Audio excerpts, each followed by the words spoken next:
Hi, fifth graders. Today we're going to be learning about how we can find the area of a rectangle with fractional side lengths. So we were looking at this on Thursday and Friday last week, and we're going to be taking it just a little bit of a step farther today. So please make sure you have your math journal out, your dry erase board out, your dry erase marker, and your spiral notebook to take notes. Okay, so let's get started. We're going to start with a warm-up just as we usually do. So number your whiteboard 1 to 9. I want you to solve these fraction addition problems. And remember, what can you do with fractions when they have the same denominator? Remember, you can just add the numerators together. So go ahead and get started. You can pause the video right now to give yourself some work time. Okay, if you've gone this far in the video and you didn't finish the fraction problems for your warm-up, you're going to want to pause the video so that you can finish adding up some of these. So I'm going to go over the answers right now. So again, 1 star easy, 2 star medium, 3 star difficult. And again, all of these, if I quickly look at these fractions, the denominators are all the same. And so I know that right away when I get started, I can just add my numerators. Again, remember, if you can simplify them, simplify them. If you don't know how to do that yet, then you can write them as improper fractions for now. So 1.5 plus 1.5 is 3. 4 1/3 plus 4 1/3 is 8 2/3. 6 1/6 doubled is 12 2/6. Now, some of you might say, oh, Miss Williams, I know I can simplify this. This could also be 12 1/3. The next problem, you should get 12 3/4, 7 3/5, 6 5/8, 6 3/3, which 3/3 is the same as a whole because 3/3 means that the whole has been filled. So that's 7. And then you have 5 9/7, and then again, see how the 9 is larger than the 7? You would simplify that to be 1 2/7. So 1 2/7 plus 5 is 6 2/7. Again, if you don't know how to simplify that, we will discuss that throughout the year. And then the last problem, 10 15/8 or 11 7/8. Okay. So if you got all of those correct, nice job, fifth grade. If you got mostly 1 and 2 stars correct, that's still really, really good. You just know that you need to keep working on the harder problems, and that's fine. Okay, so we're going to move on to our math message. So today is all about finding the area of a rectangle using fractions, but it's also going to be, we're also going to be taking it a step farther. Okay, we're going to be using little tiles that are smaller than a unit square. And we're going to see how many we can fit inside of a square today, okay? So in this math message, they're referencing lesson 1.3, which we didn't do, and that's fine. And so I'm going to kind of explain what you would have done in 1.3. So it says in lesson 1.3, you found that 4 squares with a side length of 1/2 foot fit into 1 square foot. How many squares with a side length of 1/3 of a foot do you think would fit into 1 square foot? Use the picture below to help. Be ready to explain how you found your answer. So the first thing that I want to say here, and I'm going to use my little drawing tool, is when you look at this larger square, okay, it measures 1 by 1. And if we were to find the area of this larger square, it would be 1 foot squared, okay? So we know the area of this is 1 foot squared. So what the question wants us to do is it wants us to figure out how many mini squares can fit inside of 1 square foot that have a measurement of 1/2 by 1/2, okay? And I know that this side length measures 1/2 because I can fit 2 of them here to give me 1. I know this side measures 1/2 because I can use 2 of them here to get me 1 whole foot.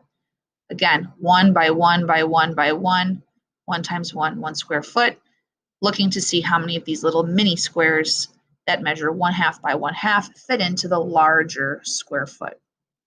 So I have 1 there, 2 there, 3 there, 4 there.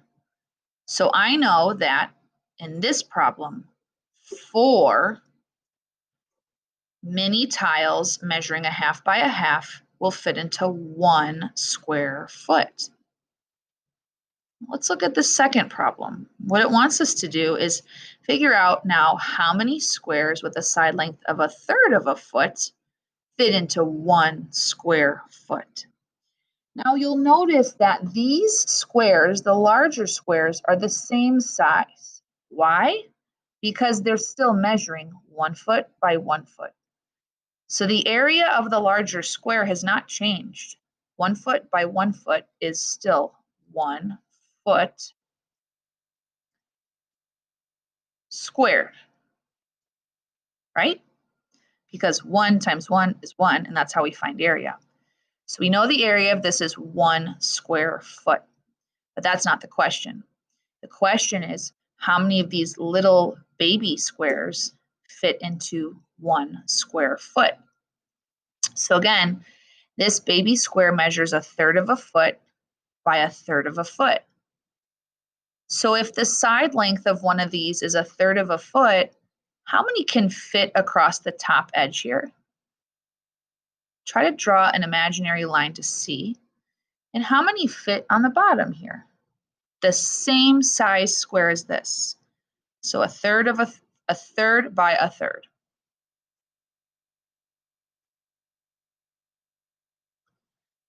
You might also be thinking, well, I know that 3/3 is 1 whole. So if I've got 1/3 already, I know I can get 2 more in there. And that's correct. So I can fit another one and another one. 3/3 equals a full 1, and that's what this measurement is right here. I need to be able to create 1 hole on this edge. 1/3 plus 1/3 plus 1/3 is 3/3, which is a hole. Same thing down here. I can fit 2 more. 1/3, 2/3, 3/3. So I have a hole here, which is what it tells me I have to have over here. And then I can just figure out that the rest would fit into place too. So I know that I can fit 1, 2, 3, 4, 5, 6, 7, 8, 9 mini squares measuring 1/3 by 1/3 into 1 foot squared. So something that I love math, and so I love to kind of think about the pattern here. And so if I take a look at this first problem over here, okay, so this first problem is asking how many 1/2 by 1/2 foot squares fit into 1 square foot, right? How many of these little guys? And it's 4. So I'm going to show my little trick over here. So they measure 1/2, and I got 4 of them in, okay? Over here, they measured 1/3, and I got 9 of them in the square. So as you can see, the square size is not changing. The only thing that's changing is the mini square. And the smaller the square gets, so 1/3 by 1/3 is smaller than 1/2 by 1/2, right? These squares are getting smaller. The more that I can fit in there. So if I turn this now into 1/4 of a foot by 1/4 of the foot, do you think I would be able to fit more mini squares or less? If these were 1/4 by 1/4, right, you would be able to fit more in there because 1/4 is smaller than 1/3, which is smaller than 1/2. So you'd be able to get a larger number. So your number should be larger than 9, and it should be larger than 4. We're going to discuss a pattern on a few slides later that happens with these numbers. So if you're looking, they measure 1/2, you get 4. If they measure 1/3 by 1/3, you get 9. If they measure 1/4 by 1/4, you get, I wonder. Is there a relationship between these two numbers? What's happening here? So we'll move on to the next slide.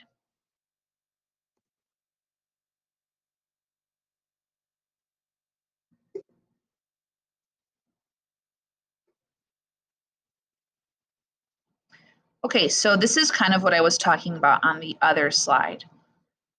There's a pattern, okay? And we already figured out that when the smaller square measures a half by a half, you can fit 4 in a square foot. When it measures a third by a third, you can fit 9 in the square foot. When it measures a fourth by a fourth was what I was asking you. And you can fit 16 of them. And what I was saying was this number should be bigger than the numbers before because the size of this smaller square is getting smaller than a third and it's getting smaller than a half. And so I know that I can get more in that 1 square foot than I did before. So then what goes here?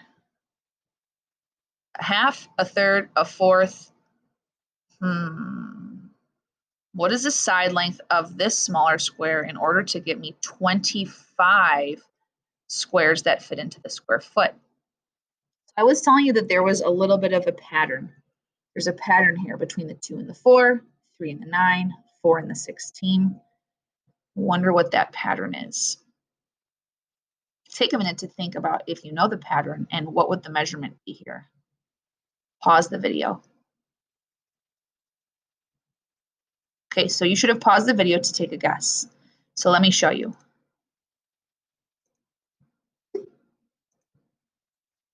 This is kind of what I mentioned. The number of the smaller squares needed to cover the larger square is the denominator of the smaller square side length multiplied by itself. So let me explain what that means in simpler terms. Take the smaller square side length. So let's look at the half. Look at your denominator, which is 2, double it. That's how many squares will fit into the square foot. So 2 times 2 is 4. 3 times 3 is 9. 4 times 4 is 16. So what would go there?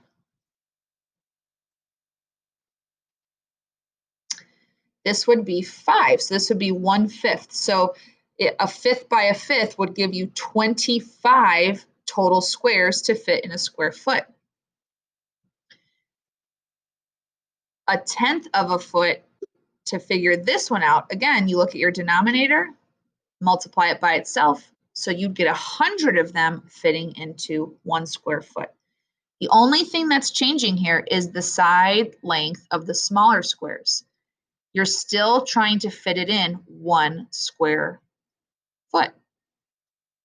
So do you think this pattern would continue if we use squares with other side lengths, such as 15 feet or a 16-foot side? Yes, it would. Why does the pattern always work? Because the denominator of the fraction shows how many small squares fit along the side of a square foot. So essentially, it tells you how many rows of small squares fit into a square foot and how many are in each row. So we should have already answered this for the last part, which was solve questions 1 and 2 on your whiteboard. We said this was a fifth and this was 100. Let's see if we're correct. Again, remember, you take your denominator and multiply it by itself to give you how many squares will fit into the larger square. If this doesn't make sense, you can rewind and keep watching this again. So for this question right here, we are going to come back together as a class and solve it.